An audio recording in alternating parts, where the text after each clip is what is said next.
Right, so making history quite a bit in this country on Sunrise Live, and we'll be telling you about that first ever fashion survey. And like I keep telling you, surveys and polls that are done, it's not just about politics and finding out who's the most popular politician and who isn't.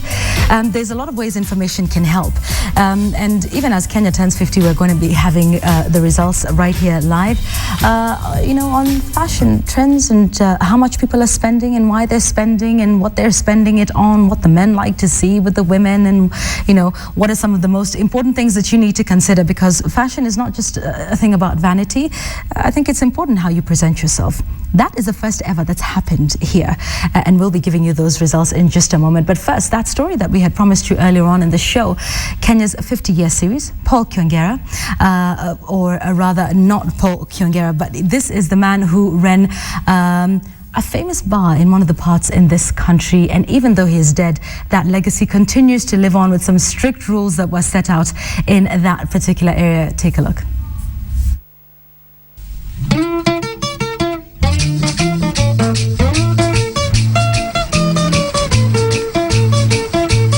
The pulsing beat draws one into the bar.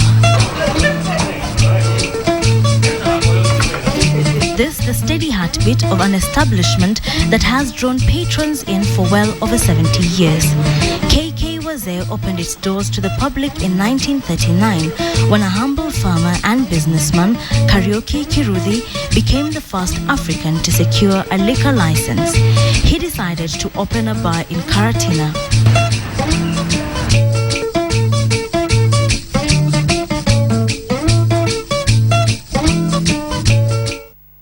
After years under colonial administration that frowned upon Africans drinking alcohol, here at last was a place where the Africans could relax after a long day at work. Ilikuwa inaitwa bar ya special. Special bar. Hukuwa na makelele, hukuwa na shida yoyote. Sasa ndio watu walikuwa, kama unataka kukaa starehe, ndio tulikuwa tunapendea kukuja hapa. KK Wazee occupied 2 rooms and had just 4 chairs and 12 seats, all donated by East African Breweries Limited. No more seats could be added, and only special patrons were served standing at the bar. It was difficult to gain entry into this bar, and getting in was only half the battle.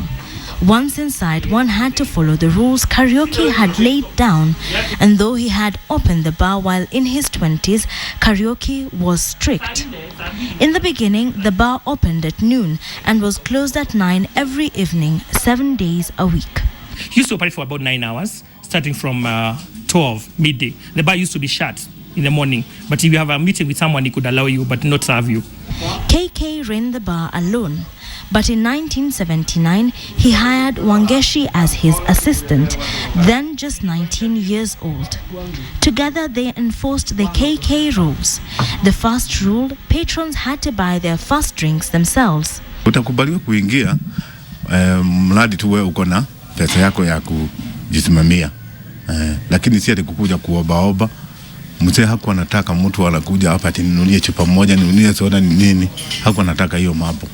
And there were more rules. One could not read a newspaper at KK's or litter. Unaccompanied females were also not welcome.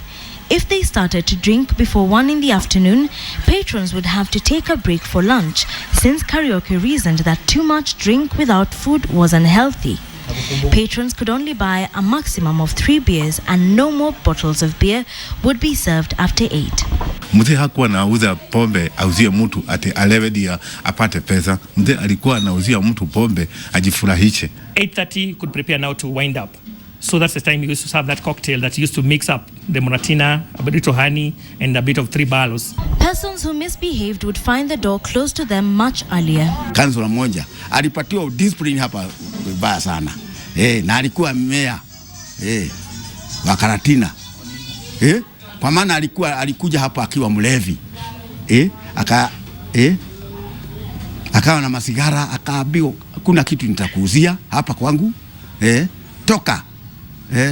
Despite the owner's strict rules, perhaps because of them, KK Wazee became popular as the country's political landscape changed, counting several notable personalities among its patrons.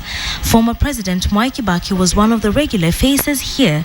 Such very important persons would be served in the VIP room at the back. Huyu mzee Kibaki, si nilimuhusia pombe. Wakati alikuwa anakunywa White Cup. Alikuwa rafiki ya mzee sana. The golden age of KK rule ended in 2007 when KK died, leaving the bar to his grandson Kiruthi Karaoke. The young Kiruthi was careful to leave things as they were, creating a place for his grandfather's peers to assemble and bask in the memories while served by the faithful Wangeshi, now marking over 30 years at the bar. But inevitably, aspects of change that washed over the new country would sweep through KKs too. In the years since, pubs have sprung up on every corner in Karatina town, and drinking has become a favorite pastime among the youth, a problem that the law is now attempting to address with laws dubbed the Mutudo rules. Yet the older folk still prefer KKs, and 74 years after its doors opened to the African community under colonial rule, the music at KK plays on, in the bar that has stood for over 70 years and may well stand for 70 more. 50 years after independence, Kenya is still working to regulate alcohol consumption.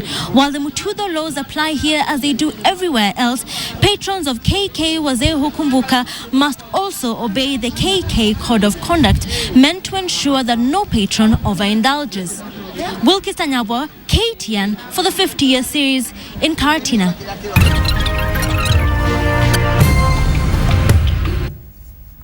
One of the good things about being 50 years old in this country is we have access to a lot of information, which is power and which can help you make some of the decisions. Now, recently, Ipsos Synovate together with Kiko Romeo had a fashion survey, and some of the findings were quite interesting. Some of you would say, well, I knew some of that already, but now it's more scientifically proven, and we're discussing that fashion poll survey today, and we'll be telling you some of those findings about that. And we have Anne McCreath from Kiko Romeo. Thank you for joining us. Good morning. And Maggie Reri from Ipsos Synovate.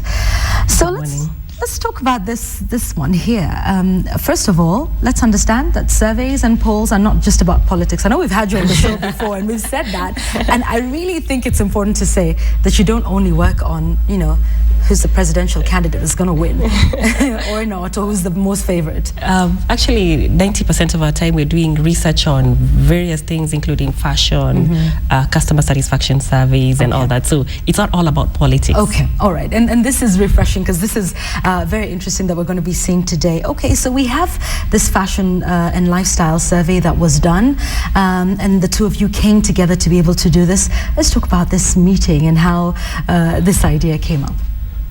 I think, who would like to start? I worked before with Ipsos and media monitoring, but some of the journalists said to me, but can you not get a bit more solid information and data? Okay. And then as a company, we were doing a business plan, an expansion plan, and again, the consultant couldn't get the right data. Okay. And suddenly thought, how on earth are we meant to base a solid business with no data? And it's just like gut feeling. So that was when we then started talking. Okay. And started brainstorming on what we could do that would be of relevance to us, to the fashion industry in general. Okay. So even though there's a lot of creativity that's involved in fashion and fashion design, you still need some solid facts. Well, imagine if everybody wants to buy separates and all you're making is dresses, then you're going to miss a huge chunk of the market. Right. So it's about being smart with whatever money you have and tailoring it in the right direction, so you're going to have more sales. Okay. Because at the end of the day, any business that doesn't have sales, what are you going to do? So it's about having information that helps you make strategic decisions. Okay, all right. Yeah. And so you decide you want some more information, even as you go through with your expansion plans. And so how do you meet? I understand it was an interesting meeting. Yeah, I remember Anne invited me for a fashion show. I think she was unveiling her new collection. That was about last month. Yes. And I said, hey, why don't we get feedback from the people attending the fashion show to find out what they think about the designs that you've unveiled today. So I got my researchers dressed by Kiko Romeo, and were there. They interviewed the respondents who attended the fashion show. The only thing I felt that after going through the results were exciting, but I felt that the sample was a bit skewed because it was only only touching on the people who had attended the fashion show. Right. And I told Anne, why don't you do a bigger sample size and get many more people that would be representative of Kenyans living in urban areas and get information about what they think about fashion. And that's why we've published this report, I think it was last week. Yes. Okay. All right. So the two of you come together and you decide to do that. When was the survey done? Let's just get some background on that, and for how long, and how many people were you able to sample? The survey was done about 10 days ago. We talked to about 650 respondents, 50% males, 50% females. But the target was people living in urban areas and people who had bought some clothes within the last 1 year. We were very categorical about that. Okay. Have some of the findings surprised you in any way, Anne? Is it a bit of it is what you already knew? Was there something new? Was there something? I think, no, there were many interesting things and things I didn't know, because it's very representative of the wider Kenyan urban population. And as a designer, I'm often working with the higher end of the market, and yet everybody needs clothes. So it's very interesting to see how the market is working in general. Okay, all right, okay. So interesting, and interestingly, because fashion designers do set the trends ahead of time, as opposed to retailers and every one of us that sits and waits and says, oh, okay, so it's the peplum that's in fashion and it's this that we're going with. But for a designer, you are able to say in the next 6 months, in the next 1 year, you know, this is where we see the market going, this is where we see it going. What use do you think it'll be to you now in your expansion plans, perhaps in your next, you know, fashion line that we will see? I think for me, as a designer, a very significant thing was the number of people buying separates. Another, I mean, there were far more people buying separates than dresses. Another thing that was very significant is the difference in spending between men and women. Like what a man is prepared to pay for something they really like versus a woman, there's a huge difference. The men are willing to pay much more than women. Another very significant thing was that people are willing to pay a lot more for a pair of trousers. Now I imagine that's to do with African butts getting the right fit. And so, for example, that's something that we at Kiko Romeo make sure we have different cuts, and specially for that, because if you go to an exhibition centre and it's made in China or made in Turkey, I'm imagining you're struggling to get the right cut. So those things fit, again, like really pinpointed areas where we can focus and say, look, this is what we're doing, because if people don't know that, they're wasting their money elsewhere with something that doesn't look good. Yes, and doesn't you know, even fit. And when we talk about that, let's talk about some of you know, the places where the fashion in this country comes from, the outfits, the separates or the dresses and that sort of thing. You know, we are getting a lot of clothes from Turkey, from China, from Asia. Let's talk about where some of this comes from. And you know, are people happy? Do you get the sense that they're happy with some of the fashion that they have access to? Do you think? What the report showed is that when we ask respondents, where are you purchasing these clothes, about over 60% actually see the stalls / exhibitions, and those are the places where you're finding these clothes from Turkey and maybe from China. Then the second one would be boutiques, meaning that maybe somebody went out and brought some clothes and imported them into the country, and they're selling them in a small boutique. In terms of appreciation of the availability of what is available, the feedback we got was that so long as the outfit is of high quality, meaning the fabric is of high quality, and it is a good design, Kenyans don't have a problem. So they're very careful when they're selecting to ensure that the fabric is of good quality, and beyond that, then price becomes a third factor to influence their purchase decision. That we're spending on quality items as opposed to just, you know, getting it in terms of price. That's a good thing. Anne? Yeah, I mean, personally, I would say there's still a lot of education to be done from a designer perspective on what quality is, because I personally, as a designer, would probably differ with quite a lot of the quality that's being bought. However, it's perceived, and it probably is better quality than other options. It's the best from what they've got available, would you say? I mean, it's a market in transition. So if you look at locally made fabrics that are on the local market, because some good quality local fabrics are being exported and you don't even see them. So if you're comparing it to, say, what uniform fabrics are available for Ascaris or things like that. I mean, the quality is just like, it's not soft, you put it on, you feel uncomfortable. And so the stuff coming in from outside, it's often got a bit of stretch in it, it's got a nice finish, it feels comfortable. Those factors are important, and they're actually changing what uniform requirements are now in this market as well, because even, you know, an Ascari doesn't want to wear something uncomfortable. And these fabrics coming in from outside have got a different finish. They do feel good. Okay, all right. If we can just go back to that, and I know we've been showing you that particular slide that shows you where people shop the most. Majority of them doing that at exhibition stalls, and there's still a huge number as going into the second-hand market. Even though I know there have been efforts over the years in the country to make sure that you know, we're having less of the mitumba and you know, more of the new clothing. Any strides you think that have been made, and what inferences can we make from some of the figures that we're seeing now? Maggie? If you look at the figures, especially for the second-hand clothes market, when we talk to respondents and we ask them, why are you going second-hand?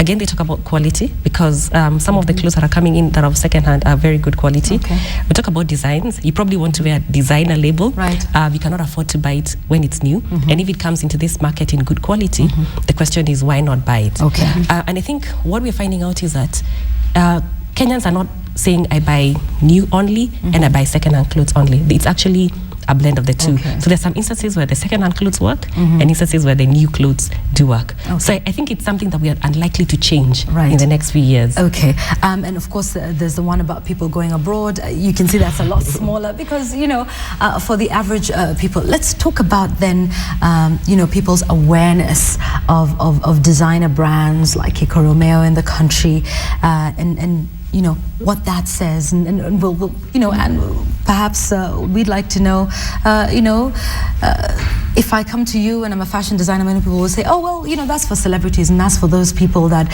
you know, are well-to-do. But then for you, what are the findings? What do they tell you? What do they mean for you? I think it's about 8% awareness for Kiko Romeo. How will that obviously there's something wrong for me, you know, for Kiko Romeo as a brand and the other designers. We're not reaching the mass.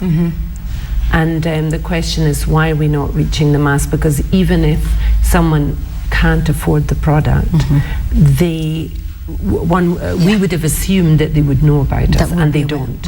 So obviously there's a disconnect with how we're getting our name out there and how the market is understanding names and brands and things like that. So I think for us, we have to now go back and think, because as I say, even if we're not aiming to sell to everybody, we would certainly want everyone to know about us. I think that's very important. And it's just like any growing market. You may not be shopping from this place today, but you need to know about it so that tomorrow you do shop there. So it means marketing, you know, what's the marketing strategy? How do we reach people? Can I add on something? I think the issue here is that it's not only brands like Kiko Romeo where their awareness is low, because you find like about 60 to 65% have got no idea of a local fashion brand.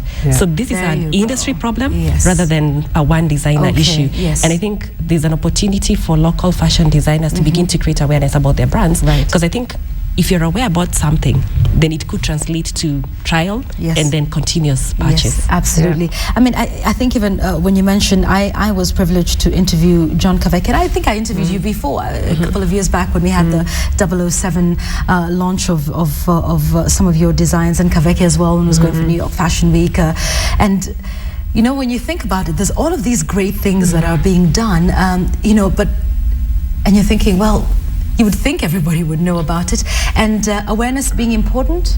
I think, and there's another thing here, which is, so as Maggie says, you know, 65% didn't have a clue about anybody.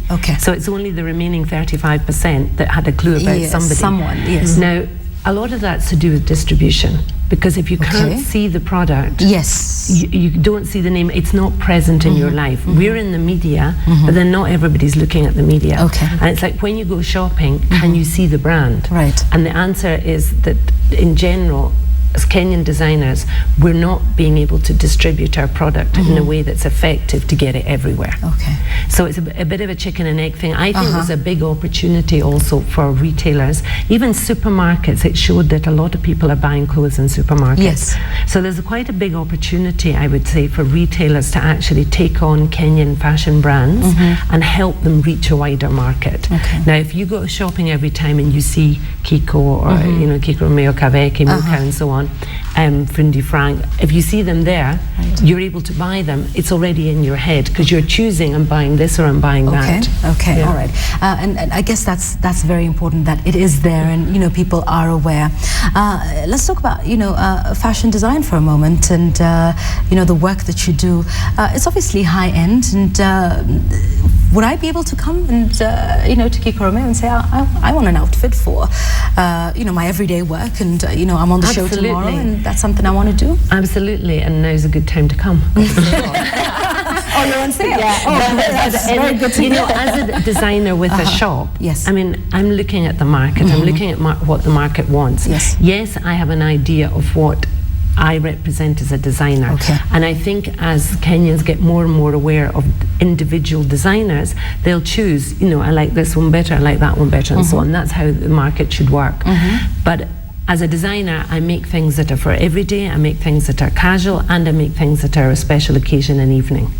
So, but it's getting people through the door. Okay. It's like coming in, trying something on, feeling how it is, Yes. and then you now feel confident, I'll do this or I'll do that. Right. And what are some of the advantages of having my outfits custom made?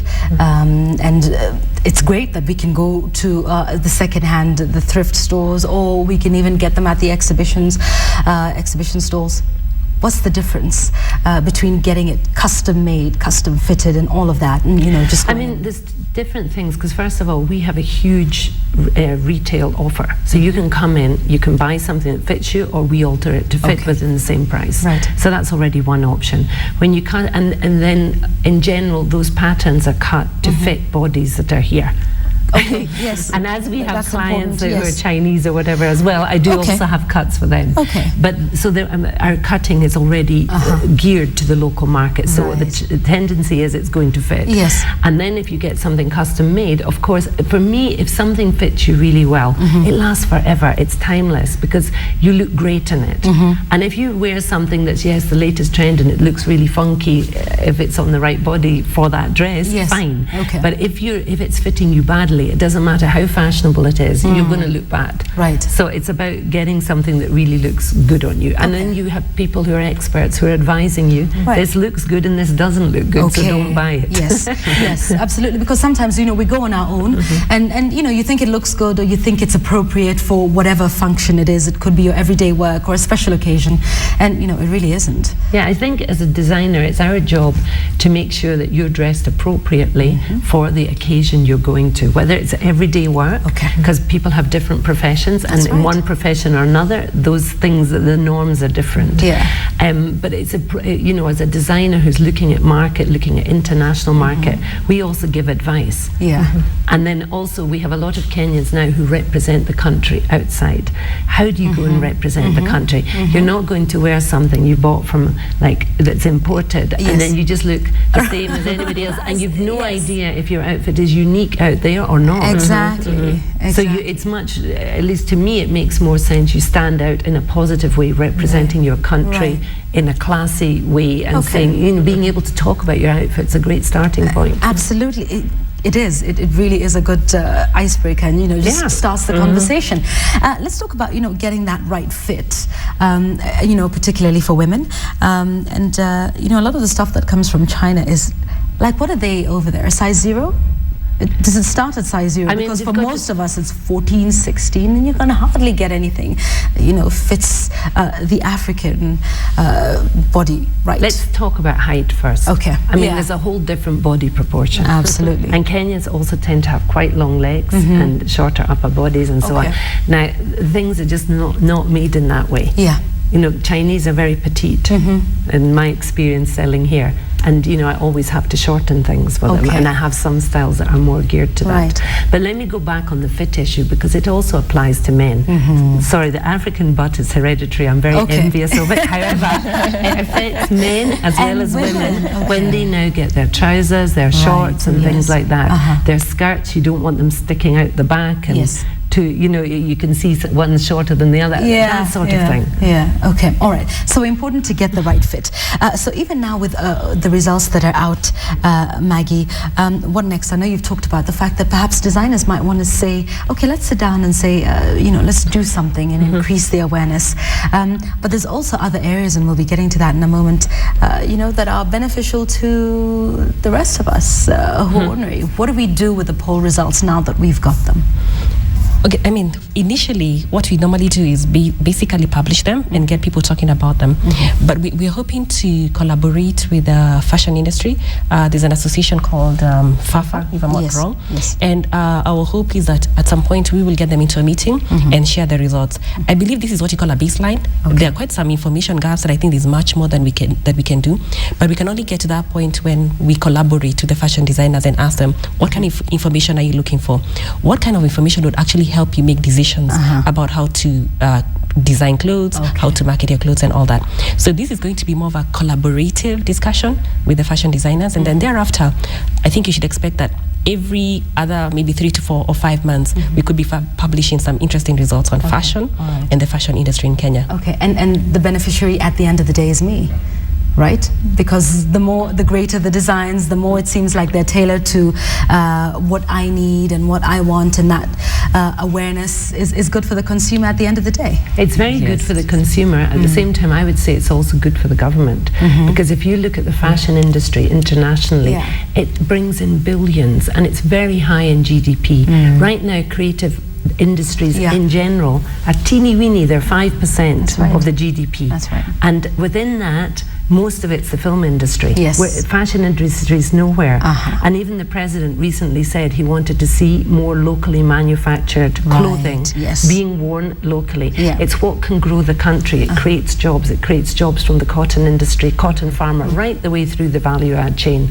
And the design is the cream at the end of that. Now, if we have a society where the designers are able to both access the niche markets but also do mass market clothing lines, which are appropriate for the local market, you have a whole industry being built. And we truly have to go that way. We can't just rely on tourism and agriculture. We have to grow our own industries at the same time. Indeed, and the fashion industry is one of those that can do quite a bit of that. Let's also get into now, I think the part that probably was conversation on everybody's breakfast, lunch and dinner table. And this was, you know, the part where men had their say on what they'd like to see their women in. Because when we talk about fashion, it's not just about the outfit, it's about, you know, the entire package. So let's start off with the one that talked about how men would like to see women wear their hair. No surprises here, I think, but still it was refreshing to have this as scientific data, and I think we'll have that slide up in just a moment. Let's talk about this. Most men do not like women in weaves. Yeah, you know, this report is coming at a very interesting time when the weather is changing, and I think most women would prefer to have a weave on their hair because of all the weather changes and all that. Unfortunately, that is not a preference for men, because when we ask the men, what kind of hairstyle would you like to see somebody, a lady that you appreciate, or women generally, wearing? And most of them basically say long hair, no weaves, at least about 40%. And then another percentage talk about short hair, basically simple, natural, 18%. Right. And then if it's going to be braids, even a smaller proportion, about 13%. Yes. But weaves and dreadlocks are definitely not on the top 3 list. Well, what I find very interesting is they all want long hair. Now tell me, how does an African woman have long hair without having extensions and weaves? Absolutely. I don't get it. There are some girls who do have naturally long hair that they can blow dry long. But I mean, long hair, and I mean, I think they just don't touch their women's hair and they've no idea what it is. They just think it looks cool. Because it's not possible. It's just not. It isn't. And that's the interesting thing, isn't it? That, they want a certain standard, but then with African hair, it isn't always possible. Even if you did have the long hair, and they wanted natural, so they wanted natural and they wanted long. Exactly. Two things that would be very difficult for any African woman. If your hair is natural and it's long, for those that have that, they would understand that. Okay, so long hair, this is what it is. Okay, nothing surprising there. Let's move on to the next one. Perhaps it might surprise people, I don't know. Anyway, let's see. And it's all about what men would like to see women wear in terms of clothing. And of course, the majority of them would like to see women wear dresses and skirts, and not necessarily trousers and pants. What I found interesting about this was, yes, you did ask about how many of them preferred that, but you also asked why. This is an interesting debate, and it continues to be a key issue that people talk about, because I tend to think that nowadays, if you look at the urban woman, she probably prefers to wear trousers, a very nice suit, which is a trouser suit. Right. But right now, we're finding that men would prefer that women wear skirts or a dress. Basically, they want to see the legs, and they want to see this lady look feminine. Yes.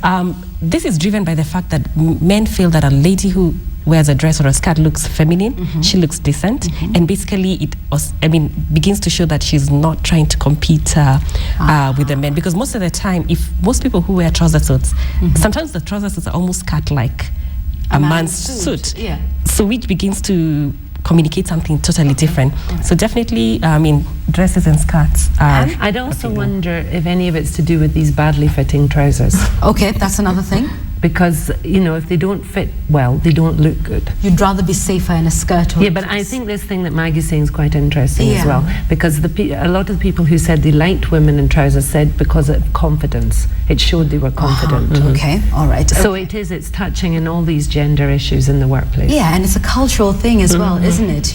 That men want to feel comfortable and want to be surrounded by a lot of femininity. What's your take on this? I know you design dresses, trousers, separate skirts. But a woman in a dress, a woman in a skirt, a woman in a trouser.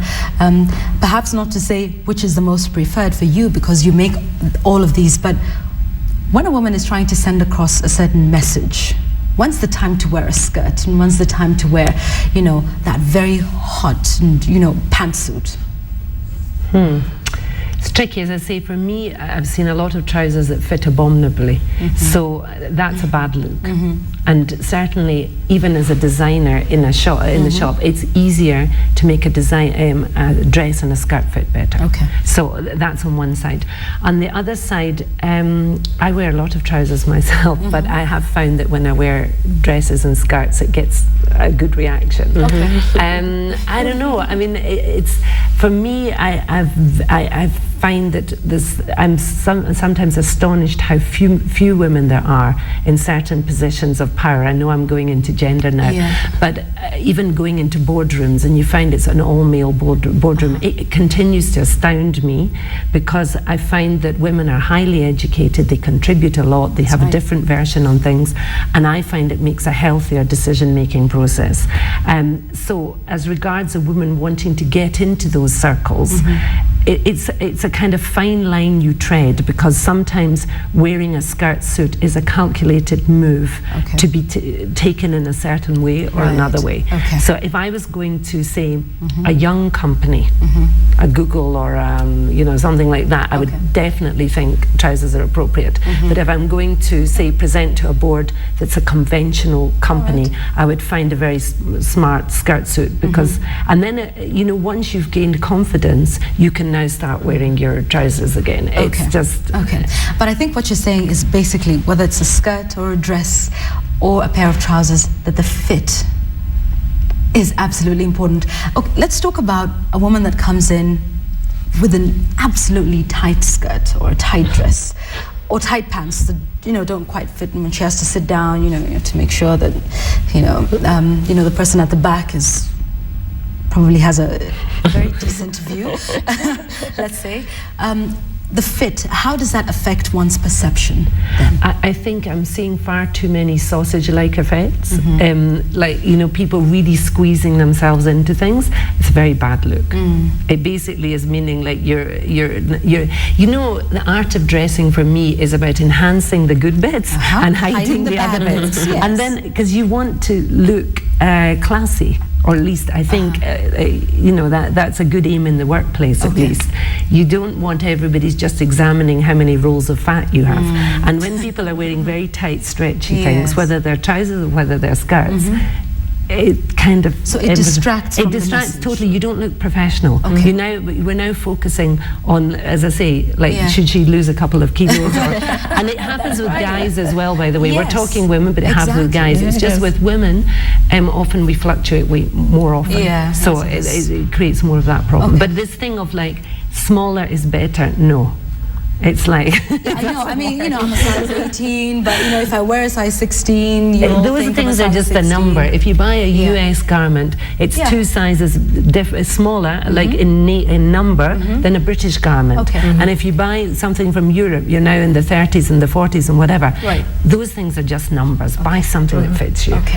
Maybe I can also chip in. There's also the other side where people wear clothes that like 2 sizes or a size bigger. So eventually you wonder, what are they hiding? Did they choose these clothes because they didn't have, or was it a hand-me-down? And also that's also a concern. So I guess the two extremes are not quite good. Are not good, yes. And it's just getting the right fit, because in doing this survey, what are we saying? Fashion is not vain. I mean, there's people who say, oh, well, so we're talking about fashion, we're talking about dressing, we're talking about this. And a lot of people are even scared to have these conversations because we try to say we're not fickle and we're not, you know, that... You know, this is not about fashion, this is about what I've got, you know, between my ears. How important is fashion to the overall individual?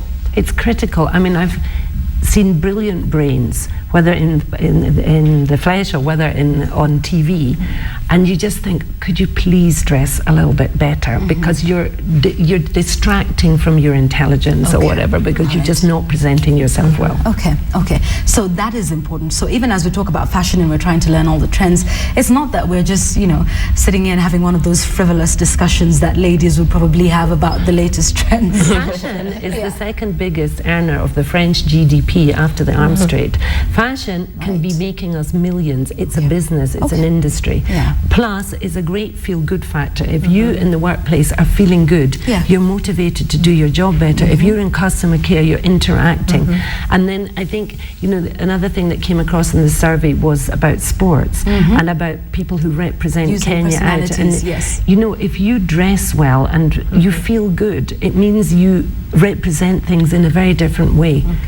So for me, it's way more than, I mean, I think this vanity discussion is just kind of, I don't believe it. I think it's really important for self-esteem, and then just how you present yourself. Okay, and using some of our sports personalities, because that's something that you do at Kiko Romeo, and using perhaps other personalities as well when they represent locally and internationally.